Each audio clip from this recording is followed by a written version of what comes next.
getting tyre pressures correct on kit cars seems to be something that there's a lot of questions and things about.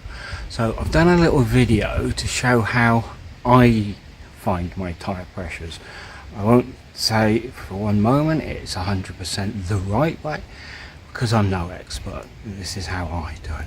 Now the reason I've done it is I've recently changed to these tyres, where I had Uniroyals on before, but I've recently changed to these, which are more kind of kit car-y, track day type tyres. So I needed to check the pressures were right. To work out the tyre pressures, I'm going to try two methods.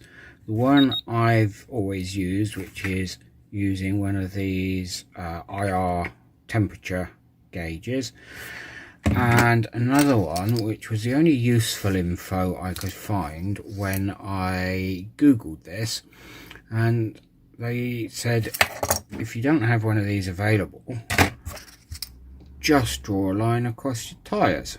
So I give them a go.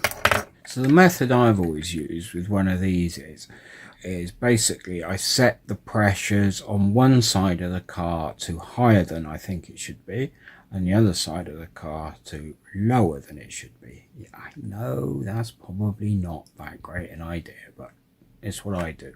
And then basically I drive, you don't have to go too far, a few miles, as long as you're out of, can get reasonable speed up, or you can do it on your favourite bit of road if you like, to try and get an even more accurate thing.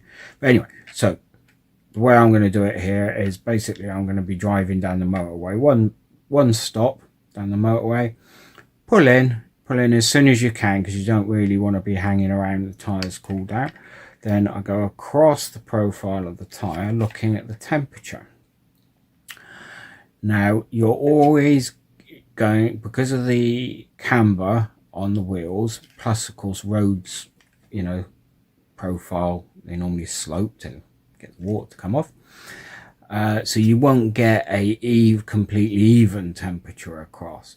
But what you're looking for is an even change, if you see what I mean. So if, say, the outside of the tyre is 30, the middle's 40, and the inside is 50, that's good.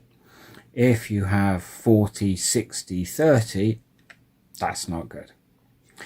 And always keep in your mind those little diagrams you see in the garages all the time, with what happens to a tyre if you overinflate and underinflate.